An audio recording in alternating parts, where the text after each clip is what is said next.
오신다고 해가지고 요즘 이 별명이요.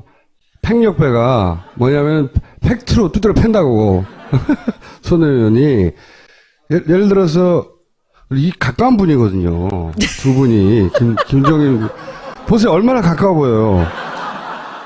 얼마나 가까워요. 오랜 세월 아셨고. 제가 이 분이. 사진 설명해 드릴게요. 네. 그 본청에 들어가면 저 위에 카메라가 가운데 양쪽에 이렇게 있어요.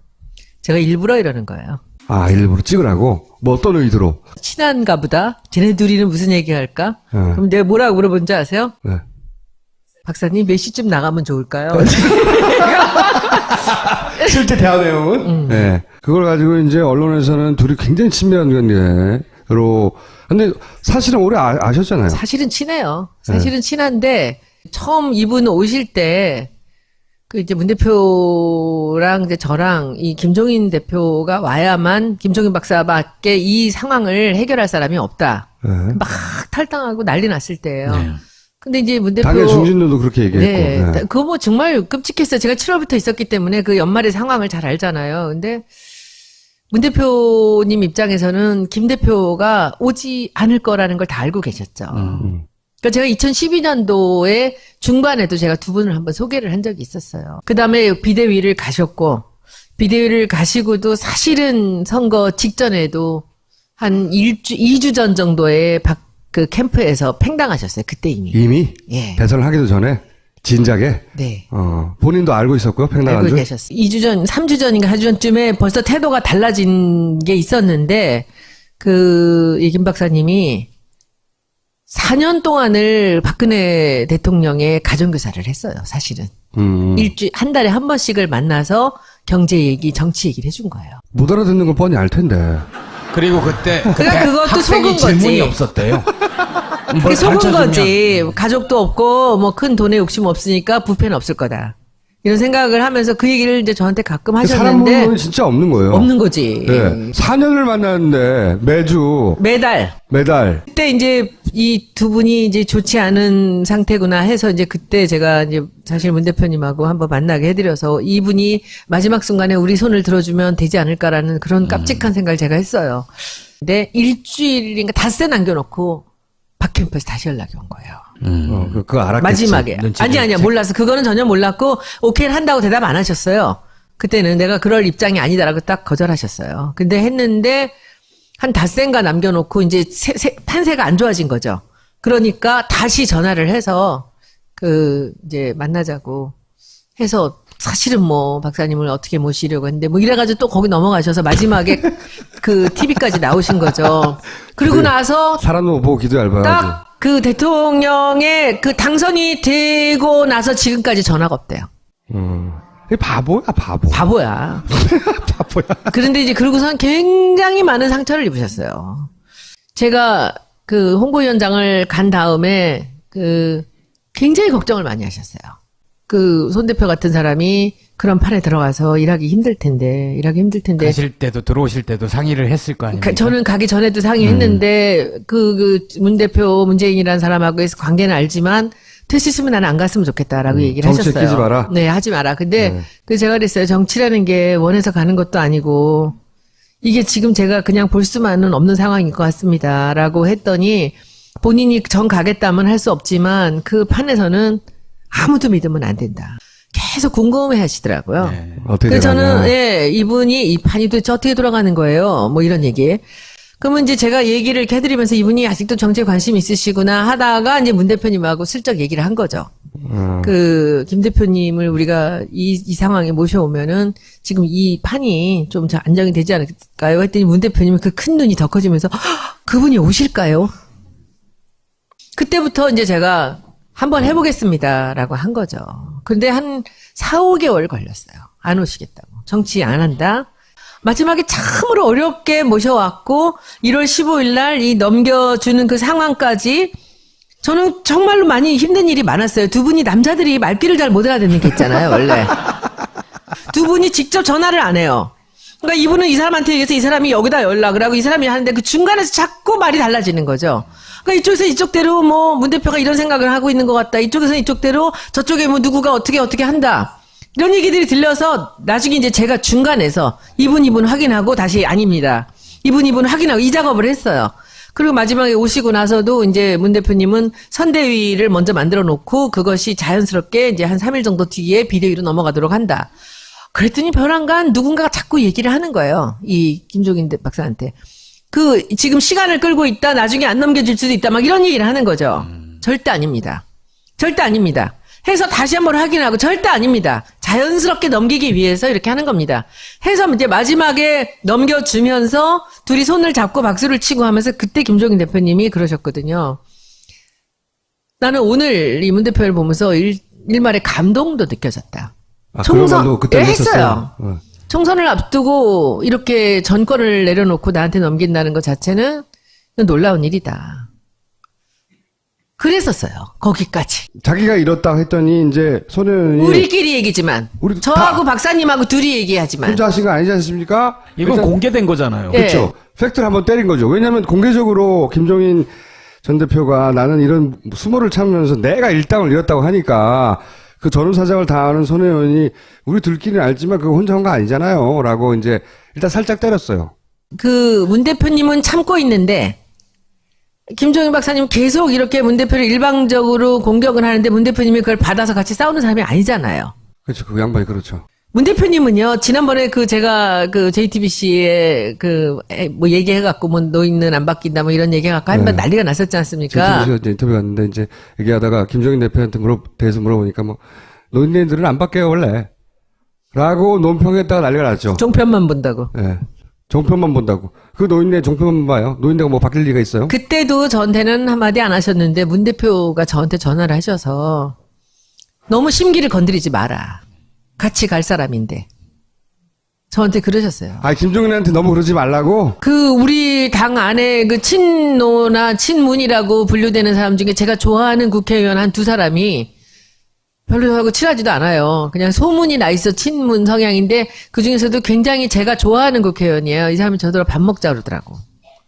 그러더니 밥 먹자고 하면서 저한테 끝까지 김종인 박사하고 끈을 갖고 마지막까지 좋은 관계를 유지할 때 제가 그 작업을 해야 된다는 거죠. 그러니까 지금 문 대표 쪽에서 사람들은 저한테 이 김종인 대표 화나게 하지 말고. 원래 처음에 오시고 온 분이니까. 네, 그렇게 했고 저는 지금도 김 박사님 존경해요. 누가 저를 어떻게 때리든지 간에. 그런데 저는 이분 지금도 이해가 안 되는 게 제가 질문하면 그냥 웃고 대답을 안 하세요. 근데 왜 이분이 이렇게 불신을 하는가. 처음에는 감동까지 했다 그러놓고. 네. 그 얘기도 하셨어요. 여기다가 보면. 왜냐면 김종인 대표가 당도 하나 제대로. 저는 저 글을 보고 되게 열받았어요. 뚜껑이 열린 게. 저런 얘기를 어떻게 해요? 당을 추스리지 못했던 사람이고 당 와해 직전까지 몰고 간 게 문 대표냐고요. 나간 사람들이지. 근데 그 사람들이 제가 오늘 여러분한테 비밀 하나 알려드릴게요. 그때 온갖 일을 다 당했지 않습니까? 바로 옆에 있는 원내대표가 맨날 최고위 때마다 까고. 원내대표 이종걸 원내대표. 그리고는 그런데 안철수 의원을 설득하려고 굉장히 많은 노력을 하셨었어요. 근데 이것도 문 대표님이 얘기하신 게 아니라 어떤 옆에 있는 분이 얘기를 해주셨는데 여러분들 기억나세요? 문 대표께서 안철수 대표 집에 찾아간 거? 네. 찾아갔죠. 찾아가서 뭐 했게요? 초인종을 눌렀죠. 네. 문 열었게요? 안 열었게요? 안 열었죠. 안 열었죠. 주머니에 사퇴한다는 이걸 갖고 갔대요. 프린트해서. 가서 만나면 내가 내려놓을게 네가 해라. 큰일 날 뻔했네. 근데 문을 안 열어줘서 안 주고 왔는데 아무 대안이 없었던 거예요. 이 상황에서. 당도 하나 제대로 추스리지 못했고 당 와해 직전까지. 그 순간에도 안철수 의원 말고 딴 사람들한테는 넘겨주지 않으려고 생각했던 거예요. 그래서 그 중에서 안철수 의원은 그래도 이 중에선 제일 믿을 수 있겠다 해서 내가 당신한테 당대표를 넘겨주고 그러면 사퇴를 하겠다라는 걸 들고 갔는데 문을 안 열어줬는데 결국 지금 안철수 의원도 팽당하게 생겼지 않습니까? 근데 이런 상황에서 김종인이라는 사람, 지금 우리 당의 지지자들이 얼마나 김종인 대표를 싫어합니까? 저까지 같이 싫어하죠. 근데 저는 지금도 김종인 대표에 대해서 저는 끈이 있어요. 저는 이분에 대해서 제가 그랬어요. 김종인 대표한테. 마지막 순간까지 김 대표를 다 다 떠나더라도 그 옆에 마지막 남아있을 게 저하고 주진영만 남아있을 겁니다. 네, 청문회 때 화제가 됐던 주진영 씨. 주 박사도 사실 뭘 바라고 들어온 건 아니었죠. 그런데 실제로 저는 비례대표 줄 줄 알았어요. 얘기가 있었죠. 근데 안 하더라고요. 근데 그런 안 식으로 줬다는 건 김종인 대표가 안 줬다는 안 준 거예요? 거죠. 김종인 대표가 데려오지 않았나요? 처음에? 데려왔죠. 왜 그랬죠? 그 친구가 그 호불호가 좀 있습니다. 실력은 있는데 성격이 강하니까. 강하죠. 네. 그러니까 이제 좀 그 피해 있는 사람들도 있고 그렇다고 하지만 뭐 항상 그런 악역을 대기업에서 맡겼기 때문에 구조조정해야 되는데 항상 이제 칼잡이 시키고 했죠. 그런데 뭐 이번에 청문회에서 보셨지만 그 친구는 하고 싶은 말 다 하는 친구예요. 실력 있고. 근데 둘이만 남아있을 거다라고 하는데 전 지금도 그렇게 생각합니다. 근데 김 박사님. 이런 말씀을 하셔도 김종인 대표가 SNS 잘 하지도 않고 파파이스는 더구나 안 볼 거고. 아까 그 말씀드렸던 그 우리 당에 그 옆에 호위무사들이 있습니다. 예. 그리고 정보들 다 듣고 있을 거예요. 근데 뭐 저한테는 얘기 안 하십니다. 뭐 제가 무슨 굳이 김 박사님한테 흠잡을 일을 한 건 없으니까. 근데 이 얘기도 있는 그대로예요. 그러면 당을 직전까지 와이 직전까지 몰고 갔다? 그리고 뭐 이걸 추스리지 못했다? 근데 그 이분을 너는 누구도 찬성하지 않던 이분을 모셔왔잖아요. 문 대표가. 저는 하수인을 했고. 근데 왜 그러신 것 같아요? 저는 지금도 그렇게 생각을 합니다. 이분이 자기가 무슨 대권 욕심이 있고 그런 거는 아니라고 봐요. 이분은 자기가 대중적인 그 지지도나 대중성이 없다는 걸 잘 알고 계세요. 근데 이분은 경제학자잖아요. 그러니까 경제민주화에 대해서 굉장히 그 다급한 마음이 있습니다. 근데 그동안 대통령이 DJ 때부터래요. 그 이분이 노태우 대통령 때 경제수석을 굉장히 잘했잖아요. 지금 안종범하고 비교해보면 정말 잘했거든요. 그때 많은 일들을 이뤘는데 내가 이 세상을 떠나기 전에 경제민주화를 지금 준비해놓은 걸로 완성을 해서 우리나라를 살리겠다는 생각을 하는데 대통령 되기 전에는 박근혜까지도 다 이분한테 같이 일을 하자고 해놓고 되고 나선 다 배신을 때렸잖아요. 경제민주화를 잘할 사람이 반기문이라는 것도 너무 웃기잖아요. 아, 근데 그거는 이런 거죠. 지금 김 박사님 입장에서는 그 내각제를 해서 총리가 되면 대통령이 나를 어떻게 못할 것이다라는 생각을 하시는 거 아니겠어요? 본인이 총리가 되면? 그렇죠. 아, 대통령은 아니고 총리 욕심은 있어요? 총리 치는 거지 대통령 아무나 시키면. 그러니까 지금 이렇게 세 사람이 되면 니들이 경쟁해. 그럼 니들이 적당하면 내가 대통령 시켜줄게. 내각제 만들어서 나 총리. 그거죠. 이분은 지금 그 계산이라고 저는 생각이 들어요. 근데 그러면 뭐 정치에 욕심이 없는 게 아니잖아. 내각제가 돼서 경제민주화를 총리가 해야 된다는 거지. 하기 위해서 내가 총리가 돼야 되기 때문에. 그렇지. 대통령은 내가 찍는다는 거지. 욕심이 넘친 노욕 맞는데 그러면? 근데 거기 우리 당이 이미 30명 정도가 많이 동조를 하고 있잖아요. 그런데 왜 문재인하고는 그렇게 척을 지냐고. 문재인 쪽에서는. 왜냐하면 네. 그 이유는 딱 하나예요. 내 힘을 빌지 않고 대통령이 될 수 있는 사람은 그 사람 하나거든요. 정답! 근데 다른 사람들 4명은 다 이분이 도와야만 대통령이 될 수 있는 거예요. 그러니까 하는 거죠. 그런 의도도 알겠고 그런 이유도 알겠는데 근데 앞으로 계속해서 이러실 거잖아요. 이분이 지금 하는 페이스를 보면 앞으로 대선이 다가오면 다가올수록 더욱더 문재인은 안 되고 지금도 당장 자기 당인데 자기 당의 후보는 냅두고 아직 정치 제대로 선언도 안 한 사람도 그 사람이 괜찮다고 계속 얘기하고 있잖아요. 그러니까 이 사람 괜찮다고 이 사람 괜찮다고 그랬다. 이 사람 괜찮다. 그렇죠. 너도 할 수 있어. 4명이에요 지금. 이걸 경쟁을 시켜서 나한테 한번 충성 경쟁을 해봐. 네. 이거죠. 본인에 대한 과대평가도 굉장히 심한 것 같아요. 아 근데 이제 그게 그렇게 얘기할 수 없는 게 보세요. 지금 이 개혁보수신당에서 30명이 나갔잖아요. 이 사람들한테 리더가 없어요. 그러니까 김종인도 탈당할 수 있다? 그럼 뭐 탈당을 하든 안 하든. 그리고 또 하나 지금 국민의당도 그렇죠. 근데 그리고 우리 그러려면은 당에서. 그러니까 저는 사실 이분이 가지고 있는 정치적 그림이나 계산은 누구나 할 수 있는 거예요. 그러면 나가서 하라는 거지. 왜 여기 앉아서 계속. 여기서 해야지 잘 유리하지. 물론 그렇겠죠. 그러니까 우리가 우리 입장 생각하면 안 되지. 그 입장에서는 이 당 안에서 하는 게 유리하지. 그렇지. 다른 날 그래야지 더 껄끄럽지. 그렇죠. 껄끄럽지. 그렇지만 그게 예의도 아니고 사람이 기본적으로 정치하는 사람들 예의 지키는 거 보셨어요? 근데 자기는 왜 예의를 안 지키면 남 보고 자기한테 예의를 안 지킨다고 화를 내냐고. 그러니까 지금 여기서는 지금 김종인 박사가 갖고 있는 큰 그림을 보면요. 네. 우리 당 30명. 개보수 30명. 네. 그리고 국당 30명. 내가 그 개보수 하지 말라고 장재훈한테 얘기했다고. 개자가 앞에 붙으면 개 살고 개 망고. 개는 다 나쁜 거거든요. 그래서 보수 개혁이라 장명 전문가인데 내가 바꾸라고 그랬다고. 개가 앞에 가면 뒤에 게 망가지니까 보수 개혁 신당에 해서 해라. 그랬더니 그거를 못 바꾼 거야. 그래서 개보수가 됐잖아요. 지금. 아무튼 민주 30, 개보수 네. 30. 30, 네. 개보수 30, 민주 30. 그리고 우리 당에 30.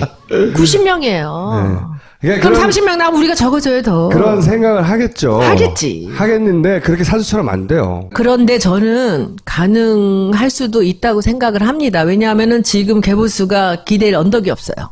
아니 물론 개보수가 비빌 적이 없고 그리고 김종인 대표가 내가 저거 가서 대빵할까 하는 생각을 할 수 있어요. 할 수 있는데 김종인 대표가 크게 착각하는 것은 본인이 가지고 있는 정치적 영향력이나 말빨이 자기 주변에 있는 사람만큼 전 국민한테 먹힌다는 착각을 하고 있는데 그러니까 총리지. 그러니까 아니 그리고 그러니까 야, 안 따라간다고. 나가자 그러는데 안 따라간다고. 뒤에 없어. 네. 보세요. 지금 이 우리 당에서 지금 움직이는 그 이름이 올라 있는 30명을 보면은 이 사람들 세 당 지금 30명의 공통점이 하나 있어요. 네. 문재인이 싫은 거예요. 그렇죠. 그건 당연해요. 네.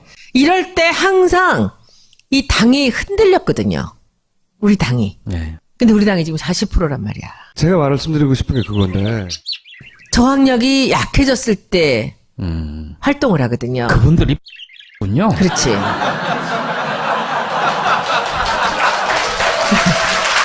근데 지금 저항력이 강하다는 얘기죠. 그러니까 지금 지금 추 대표가 강단이 있어요. 추미애 대표가 이 박지원 대표의 천적이거든요. 너무 좋아 둘이 싸우는 거 보면 박지원 원내대표가 남자 정치인들 대부분을 구워 삶아요. 점점 먹어요 진짜. 진짜로 다 점점 먹는데 추미애한테는 안 통해. 그래서 그렇게 추미애를 싫어해요. 왜냐하면 예. DJ하고 얘기에서도 추미애 대표가 밀릴 게 없거든요. 저는 추미애 대표랑 지난번에 그 워크숍 갔다 무등산을 같이 밤에 올라갔어요. 판사가 아무나 되는 건 아니잖아요. 판사 됐고 이쁘고 똑똑한데 20대에 딱 버리고 나왔잖아요. 김대중 대통령 보고. 그래서 왜 그랬냐고 제가 물었어요. 그랬더니 대답을 안 해요. 그리고 뭐라 그러냐면은 제 위에 상사가 제가 나가고 나서 2달 동안 술만 마셨대요. 이렇게 얘기를 해요. 그 상사가 너무 이뻐한 거야, 다들. 박지원 대표가 아무리 DJ를 팔아도 김홍걸 위원장이 뭐라고 얘기하면은 아버지 얘기니까 하듯이 대행하죠. 추미애 대표는 정말 그 적자 중에 적자거든요, DJ한테는.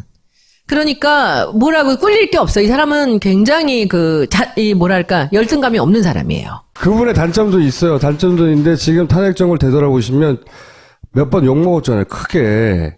근데 본인이 자기가 가지고 있는 정치적 역량만큼은 대중을 설득하는 능력도 떨어지는 부분이 있어요. 그게 이제 그 얘기를 제가 해드릴게요. 이게 몇 번 이제 우리 추미애 대표도 여러 가지 결정을 내리고 뭐 누구한테 인사를 간다는 뭐 이런 걸로 이제 욕을 많이 먹었잖아요. 근데 그 정말 엉뚱한 저만큼이나 이상하게 엉뚱한 우리 표창원 의원이 탄핵을 우리가 당론으로 정하지 않으면 탈당하겠다고 썼잖아요. 그랬었죠. 네. 그러니까 그 사건이 나고 시끄럽고 막 이러는데 그 이제 최고위가 열린 거죠.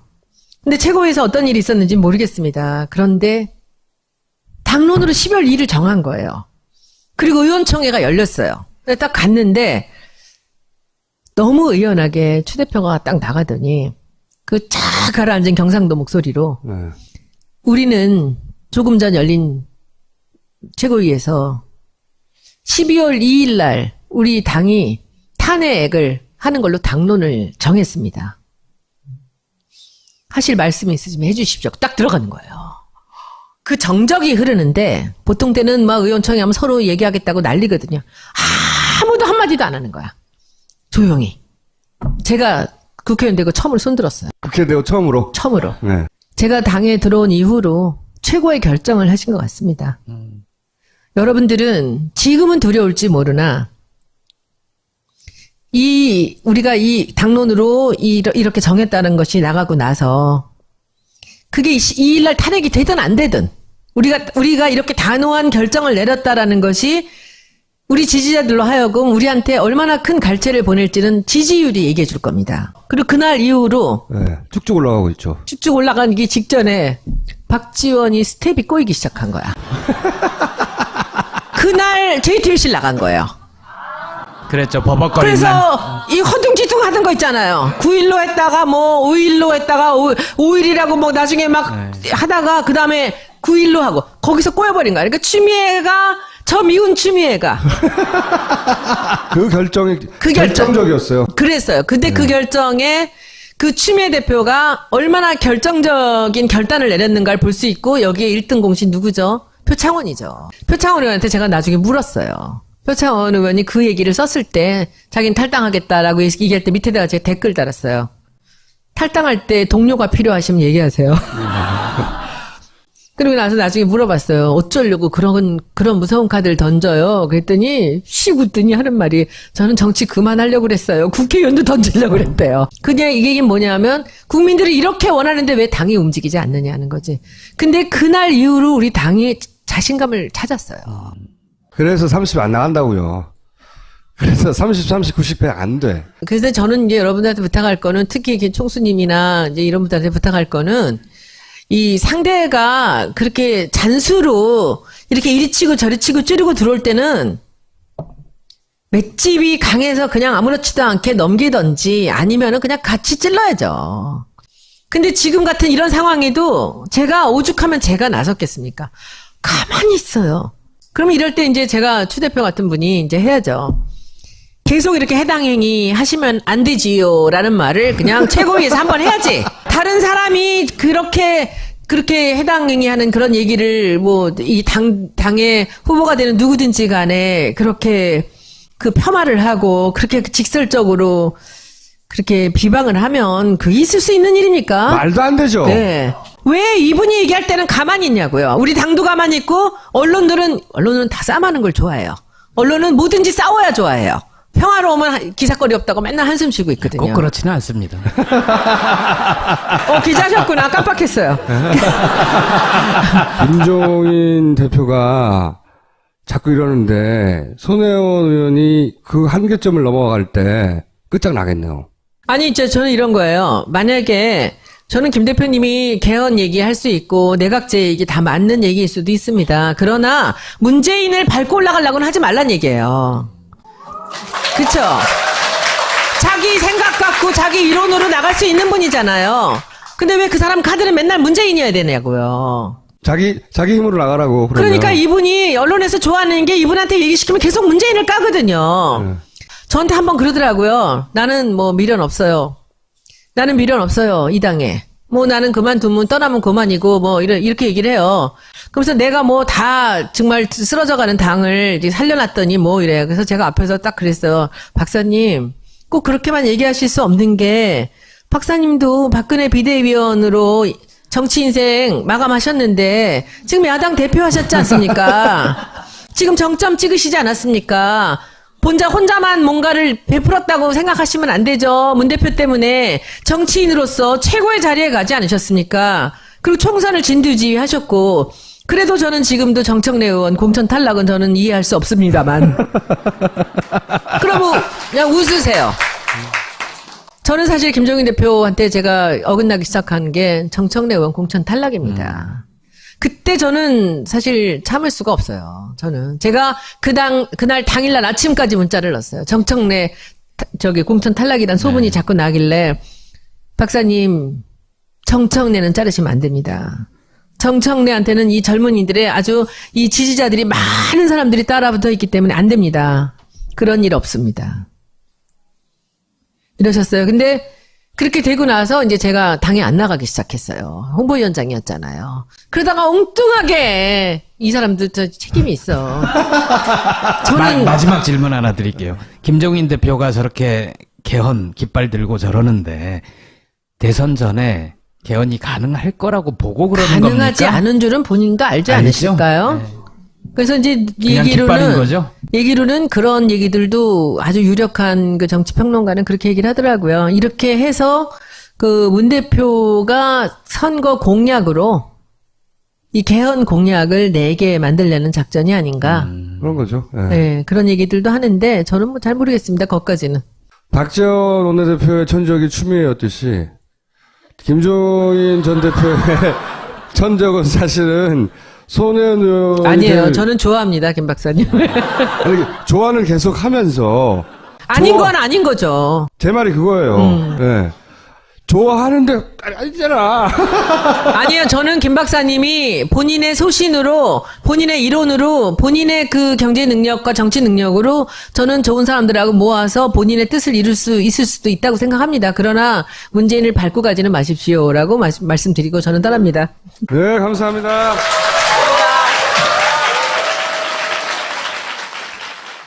당신에게 파인프라는 어떤 치약인가요? 단순히 비싼 치약인가요? 구강관리의 혁신, 잇몸 질환과 구취에서 자유로운 프리미엄 기능성 치약 파인프라로 당신의 치아와 잇몸에 하루 3번 건강을 선물하세요. 딴지마켓에 오시면 파인프라 치약과 파나세아 샴푸, 비누까지 만나실 수 있습니다. 우리는 생각했습니다. 실외는 가까운 곳에 있다고. 우리가 파는 것은 음료 몇 잔일지 모르지만 거기에 담겨있는 것이 정직함이라면 세상은 보다 건강해질 것입니다. 그래서 아낌없이 담았습니다. 평산네이처 아로니아 친. 지금 딴지마켓에서 구입하십시오. 토요일날 이 넘겨주는 그 상황까지 저는 정말로 많이 힘든 일이 많았어요. 두 분이 남자들이 말귀를 잘 못 알아듣는 게 있잖아요, 원래. 두 분이 직접 전화를 안 해요. 그러니까 이분은 이 사람한테 얘기해서 이 사람이 여기다 연락을 하고 이 사람이 하는데 그 중간에서 자꾸 말이 달라지는 거죠. 그러니까 이쪽에서 이쪽대로 뭐 문 대표가 이런 생각을 하고 있는 것 같다. 이쪽에서 이쪽대로 저쪽에 뭐 누구가 어떻게 한다. 이런 얘기들이 들려서 나중에 이제 제가 중간에서 이분 확인하고 다시 아닙니다. 이분 확인하고 이 작업을 했어요. 그리고 마지막에 오시고 나서도 이제 문 대표님은 선대위를 먼저 만들어 놓고 그것이 자연스럽게 이제 한 3일 정도 뒤에 비대위로 넘어가도록 한다. 그랬더니 변한간 누군가가 자꾸 얘기를 하는 거예요. 이 김종인 박사한테. 지금 시간을 끌고 있다. 나중에 안 넘겨질 수도 있다. 막 이런 얘기를 하는 거죠. 절대 아닙니다. 절대 아닙니다. 해서 다시 한번 확인하고 절대 아닙니다. 자연스럽게 넘기기 위해서 이렇게 하는 겁니다. 해서 이제 마지막에 넘겨주면서 둘이 손을 잡고 박수를 치고 하면서 그때 김종인 대표님이 그러셨거든요. 나는 오늘 이 문 대표를 보면서 일말의 감동도 느껴졌다. 총선 그때 했어요. 총선을 앞두고 이렇게 전권을 내려놓고 나한테 넘긴다는 것 자체는 놀라운 일이다. 그랬었어요. 거기까지. 자기가 이렇다고 했더니 이제 손혜원이 우리끼리 얘기지만 저하고 박사님하고 둘이 얘기하지만 혼자 하신 거 아니지 않습니까? 이건 일단, 공개된 거잖아요. 예. 그렇죠. 팩트를 한번 때린 거죠. 왜냐하면 공개적으로 김종인 전 대표가 나는 이런 수모를 참으면서 내가 일당을 잃었다고 하니까 그 전후사정을 다 아는 손혜원이 우리 둘끼리는 알지만 그거 혼자 한 거 아니잖아요. 라고 이제 일단 살짝 때렸어요. 그 문 대표님은 참고 있는데 김종인 박사님 계속 이렇게 문 대표를 일방적으로 공격을 하는데 문 대표님이 그걸 받아서 같이 싸우는 사람이 아니잖아요. 그렇죠. 그 양반이 그렇죠. 문 대표님은요, 지난번에 제가 JTBC에 뭐 얘기해갖고 뭐 노인은 안 바뀐다 뭐 이런 얘기해갖고 한번 난리가 났었지 않습니까? JTBC에서 인터뷰 갔는데 이제 얘기하다가 김종인 대표한테 대해서 물어보니까 뭐 노인네들은 안 바뀌어요 원래. 라고 논평했다가 난리가 났죠. 종편만 본다고. 예. 종편만 본다고. 그 노인네 종편만 봐요. 노인네가 뭐 바뀔 리가 있어요? 그때도 저한테는 한마디 안 하셨는데 문 대표가 저한테 전화를 하셔서 너무 심기를 건드리지 마라.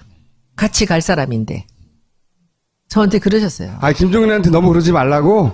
우리 당 안에 친노나 친문이라고 분류되는 사람 중에 제가 좋아하는 국회의원 한 두 사람이 별로 하고 친하지도 않아요. 그냥 소문이 나 있어 친문 성향인데 그 중에서도 굉장히 제가 좋아하는 국회의원이에요. 이 사람이 저더러 밥 먹자 그러더라고. 그러더니 밥 먹자고 하면서 저한테 끝까지 김종인 박사하고 끈을 갖고 마지막까지 좋은 관계를 유지할 때 제가 그 작업을 해야 된다는 거죠. 그러니까 지금 문 대표 쪽에서 사람들은 저한테 이 김종인 대표 화나게 하지 말고 원래 오신다고 해가지고 요즘 이 별명이에요. 팩력배가 뭐냐면 팩트로 두드려 팬다고. 손혜원이 예를 들어서 이 가까운 분이거든요. 두 분이 김종인 보세요. 얼마나 가까워 보여요. 얼마나 가까워요. 근데요, 오랜 세월 아셨고 제가 가까운 이 분이. 사진 설명해 드릴게요. 네. 그 본청에 들어가면 저 위에 카메라가 가운데 이 양쪽에 이렇게 있어요. 제가 일부러 이러는 거예요. 아, 일부러 찍으라고? 뭐 어떤 의도로? 친한가 보다. 쟤네 둘이는 무슨 얘기할까? 네. 그럼 내가 뭐라고 물어본지 아세요? 네. 박사님 몇 시쯤 나가면 좋을까요? 실제 대화 내용은? 네. 그걸 가지고 이제 언론에서는 둘이 굉장히 친밀한 관계로. 근데 사실은 오래 아셨잖아요. 사실은 친해요. 사실은 친한데 처음 이분 오실 때 그 이제 문 대표랑 이제 저랑 이 김종인 대표가 와야만 김종인 박사밖에 이 상황을 해결할 사람이 없다. 네. 막 탈당하고 난리 났을 때예요. 네. 근데 이제 문 대표 당연히 중진들도 그렇게 얘기했고. 네. 네. 그거 뭐 정말 끔찍했어요. 제가 7월부터 있었기 때문에 그 연말의 상황을 잘 알잖아요. 근데 문 대표님 입장에서는 김 대표가 오지 않을 거라는 걸 다 알고 계셨죠. 그러니까 제가 2012년도에 중반에도 제가 두 분을 한번 소개를 한 적이 있었어요. 그 다음에 비대위를 가셨고, 비대위를 가시고도 사실은 선거 직전에도 한 2주 전 정도에 그 캠프에서 팽당하셨어요. 그때 이미. 이미? 예. 대선을 하기도 전에? 진작에? 네. 본인도 알고 있었고요, 팽당한 알고 줄? 계셨어요. 2주 전, 3주 전인가 4주 전쯤에 벌써 태도가 달라진 게 있었는데, 이 김 박사님이 4년 동안을 박근혜 대통령의 가정교사를 했어요, 사실은. 한 달에 한 번씩을 만나서 경제 얘기, 정치 얘기를 해준 거예요. 못 알아듣는 건 뻔히 알 텐데. 그리고 그때 그러니까 그것도 학생이 속은 질문이 거지. 없었대요. 그게 뭘 속은 가르쳐주면- 거지. 가족도 없고, 뭐 큰 돈에 욕심 없으니까 부패는 없을 거다. 이런 생각을 하면서 그 얘기를 이제 저한테 가끔 사람 하셨는데, 물건이 진짜 없는 거예요. 없는 거지. 네. 4년을 만났는데, 매주, 매달. 그때 이제 이 두 분이 이제 좋지 않은 상태구나 해서 이제 그때 제가 이제 사실 문 대표님하고 한번 만나게 해드려서 이분이 마지막 순간에 우리 손을 들어주면 되지 않을까라는 그런 깜찍한 생각을 제가 했어요. 근데 일주일인가 닷새 남겨놓고 박캠프에서 다시 연락이 온 거예요. 그거 알았겠지. 마지막에. 눈치를 아니야. 몰랐어. 그거는 전혀 몰랐고, 오케이를 한다고 대답 안 하셨어요. 그때는 내가 그럴 입장이 아니다라고 딱 거절하셨어요. 근데 했는데, 한 닷새인가 남겨놓고, 이제 판세가 안 좋아진 거죠. 그러니까 다시 전화를 해서, 이제 만나자고 해서, 사실은 뭐, 박사님을 어떻게 모시려고 했는데, 뭐 이래가지고 또 거기 넘어가셔서 마지막에 TV까지 나오신 거죠. 그리고 나서, 사람도 못 보고 기도 얇아가지고. 딱 그 대통령의 그 당선이 되고 나서 지금까지 전화가 없대요. 이 바보야, 바보. 바보야. 바보야. 그런데 이제 그러고선 굉장히 많은 상처를 입으셨어요. 제가 그 홍보위원장을 간 다음에 굉장히 걱정을 많이 하셨어요. 손 대표 같은 사람이 그런 판에 들어가서 일하기 힘들 텐데. 가실 때도 들어오실 때도 상의를 했을 거 아닙니까? 저는 가기 전에도 상의했는데 문 대표 문재인이라는 사람하고의 관계는 알지만 될 수 있으면 나는 안 갔으면 좋겠다라고 얘기를 정치에 하셨어요. 끼지 마라. 네, 하지 마라. 근데 네. 그래서 제가 그랬어요. 정치라는 게 원해서 가는 것도 아니고 이게 지금 제가 그냥 볼 수만은 없는 상황인 것 같습니다라고 했더니 본인이 정 가겠다면 할 수 없지만 그 판에서는 아무도 믿으면 안 된다. 계속 궁금해 하시더라고요. 네. 어떻게 그래서 되냐. 저는, 이분이 이 판이 도대체 어떻게 돌아가는 거예요? 뭐 이런 얘기. 그러면 이제 제가 얘기를 이렇게 해드리면서 이분이 아직도 정치에 관심 있으시구나 하다가 이제 문 대표님하고 슬쩍 얘기를 한 거죠. 김 대표님을 우리가 이 상황에 모셔오면은 지금 이 판이 좀 안정이 되지 않을까요? 했더니 문 대표님이 그 큰 눈이 더 커지면서 그분이 오실까요? 그때부터 이제 제가 한번 해보겠습니다라고 한 거죠. 근데 한 4, 5개월 걸렸어요. 안 오시겠다고. 정치 안 한다.